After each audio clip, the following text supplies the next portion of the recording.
Exercise 4.3, question number 6. If the work done by a body on application of a constant force is directly proportional to the distance travelled by the body, express this in the form of an equation in two variables and draw the graph of the same by taking the constant force as 5 units.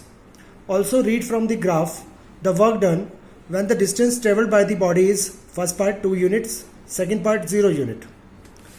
देखिए यहाँ पे बोला गया है work done by body on application of a constant force is directly proportional to the distance travelled by the body. जो work done है वो proportional है टू द डिस्टेंस ट्रेवल्ड. तो हम लिखेंगे work done is proportional to, proportional means what? Proportional means k times the distance travelled by the body.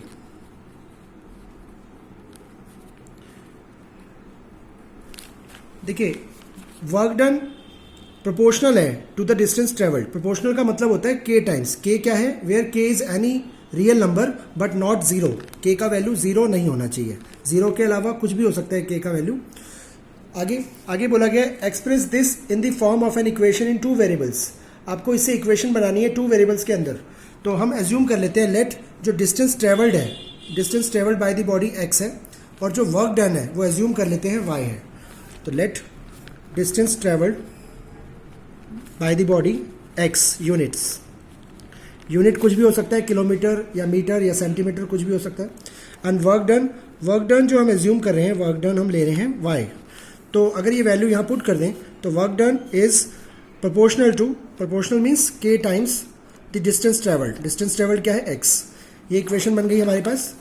This is a linear equation in two variables. अब आगे बोला गया कि draw the graph of the same by taking the constant force 5 unit. आपको इस equation से graph बनाना है और आपको गिवन है कि कांस्टेंट फोर्स का वैल्यू 5 यूनिट है. मतलब अगर k का वैल्यू 5 यूनिट है, कांस्टेंट फोर्स मतलब k का वैल्यू अगर 5 यूनिट है तो क्या हो जाएगी equation? y is equal to 5x. ये इक्वेशन बन गई. अब हम इसके लिए सोल्यूशन निकालेंगे, 3 सोल्यूशंस और ग्राफ बनाएंगे इसका, क्योंकि ग्राफ बनाने के लिए आपको सॉल्यूशंस फाइंड करने हैं. अब इसमें x अगर 0 रखेंगे तो y कितना आएगा? y भी 0 ही आएगा, क्योंकि 5 इंटू 0 0. x अगर 1 रख दूँ तो 5 इंटू 1 5 आएगा. x अगर 2 रख दूँ तो 5 इंटू 2 10 आएगा. ये सॉल्यूशंस आ गए. इसका आप ग्राफ बना सकते हैं. हम ग्राफ बनाने के लिए ये x एक्सिस, ये y एक्सिस, ये ओरिजिन. इसके लिए आप यूज़ करेंगे ग्राफ पेपर का यूज़ करेंगे. और यहाँ पर 1 2 3 4 5, इधर 1 2 3 4 5 6 7 8 9 10. अब देखिए यहाँ पर x 0 है तो y 0 है, तो x 0 y 0 एक ये पॉइंट आ गया. फिर x 1 है तो y 5 है. x 1 और y 5 यहाँ पर आ रहा है, मान लीजिए x 1 और y 5 के सामने. x 2 है तो y 10 है. x 2 और y 10 यहाँ पे आ रहा है, x 2 के सामने और y 10 के सामने.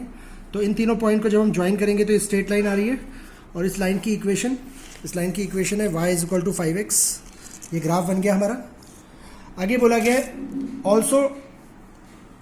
Also read from the graph. इस ग्राफ से चेक करके बताइए कि वर्क डन कितना होगा when the distance travelled by the body is 2 unit. First part, अगर डिस्टेंस 2 यूनिट है तो वर्क डन कितना होगा? मतलब अगर x का वैल्यू 2 है तो y का वैल्यू कितना आएगा? देखिए y is equal to 5x है, तो y is equal to 5 into 2, तो y इज इक्वल टू 10 होगा. तो इसका मतलब वर्क डन होगा 10 units. Work done is 10 units. तो अगर डिस्टेंस 2 यूनिट है तो वर्क डन भी 10 यूनिट्स है. अब सेकेंड पार्ट में है 0 यूनिट. अगर डिस्टेंस 0 यूनिट